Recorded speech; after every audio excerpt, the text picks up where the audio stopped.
Adam, God blessed, remember, and said, you're good. I created you and you're good. Was anybody here last night for the thing last night? How many? Raise your hand. Remember I told you about that Methodist minister that prayed over me. He said, be still and know that I am God. Be still and know that I am. Be still and know. Be still. Be. Because be, Jason, is the beginning of beginning and the beginning of behaving. See, I grew up thinking that I had to do a lot of things in order to get God's pleasure on my life. And I grew up thinking that I had to run after somewhere or find some place that God was in order to grab hold of him because he was running away from me, see? And I never grew up realizing that the kingdom of heaven was in me.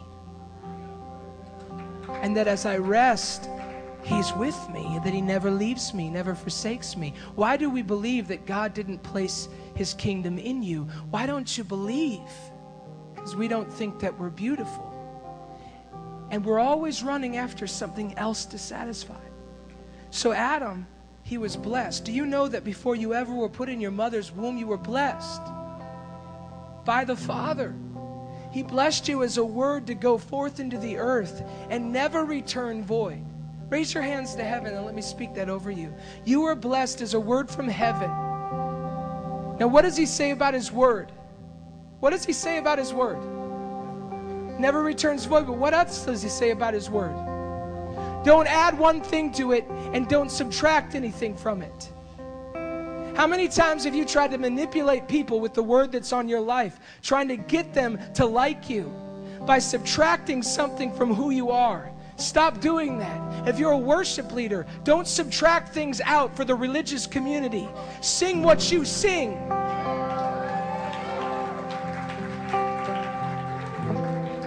David did not subtract the hard times from the good times to make it good for the religious. David sang the hard times and he sang the good times, and his psalms are still being prayed today.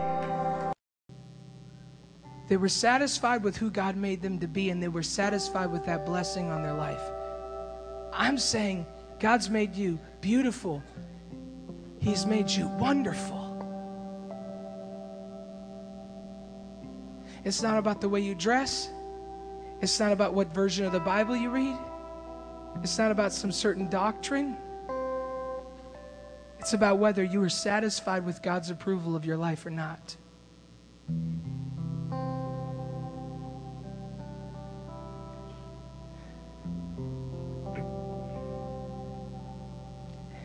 Man, I grew up really religious, and I remember I never drank. So then when I met people that called themselves Christians that drank, I was like, how could they be Christians?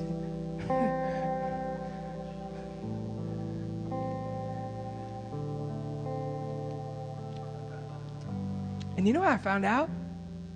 I was just upset.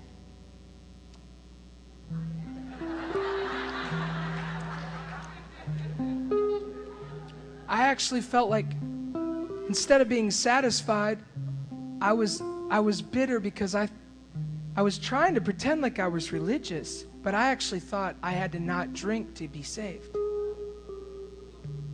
And so instead of being satisfied, I actually created some religion in myself, and then I started being bitter about those people. You don't want to drink? Don't drink. You're better for it anyway. But that's what we do, you see. We play these religious games, and because we're really not satisfied with God, we sit around and we judge everybody instead of being the mercy that triumphs over the judgment. We sit around and judge everybody because we're so frustrated because we don't even know who we are.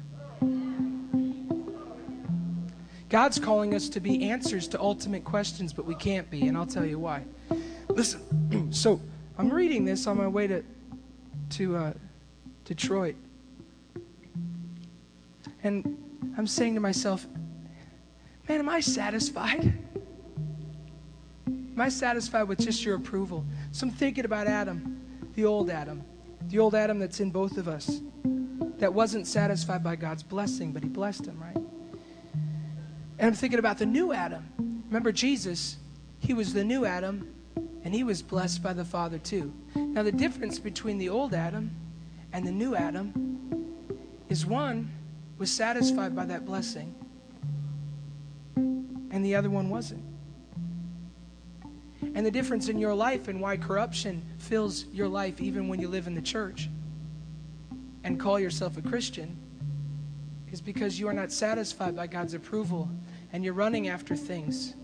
You're striving after things, and you're actually missing the doorway, and you're missing the windows of the kingdom. You're missing the things that God really wants to give to you and make you into such a beautiful person. You're missing those things because you're so aggressively striving after the thing that you think will make God happy and really will make you happy. And this is the bummer of it all. The bummer of it all is that God's crying out over your life every night. And he's saying, whose phone is that? Is that mine? And he's saying over your life, he's saying,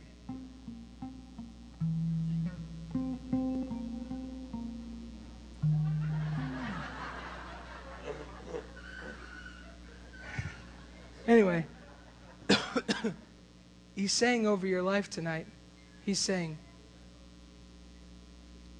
I bless you. And you know, the reality is that unfortunately many of us have to say that we're not really satisfied by God's approval.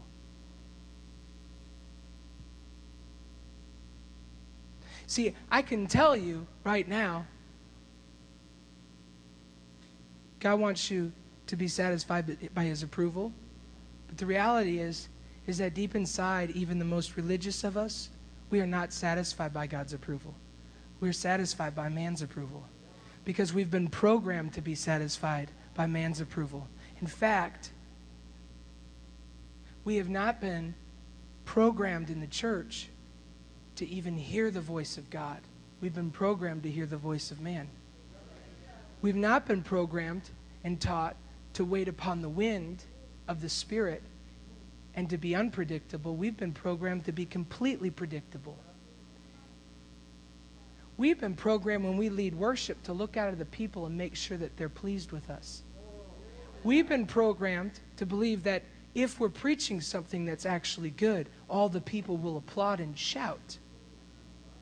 We've been programmed that we're really being artistic and we're really doing something if we have a CD on the back table. We've been programmed to please man. And God says, my kingdom can't come by you pleasing men. In fact, you cannot serve me and please men at the same time. Now, Jesus learned how to hear the voice of his Father. Have you? And this is the real question. Have I? This is the real question. Does his voice truly satisfy us? Do we care if we actually heard it? Do we actually care what he thinks? Some of you men, a good way to know whether you care what God thinks or not is whether you care what your wife thinks. Maybe you've been married for 20 years. Do you listen to her? Does it matter?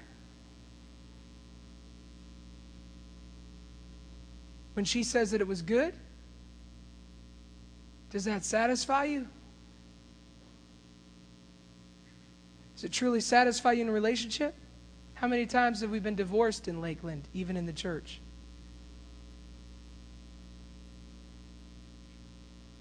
We can't even stay satisfied in a relationship with a human. How can we stay satisfied in a relationship with God? Come on, preach it. I'm not talking about you. I'm talking about me. I'm talking about the whole church. That's the way we've been programmed. If you want to feel better, well, it is your fault. But at least it's collectively all of our faults. Because we've been programmed to always search outside. But let me tell you something. If you aren't satisfied with the one you're married to, you're not satisfied with yourself. And it'll never get better.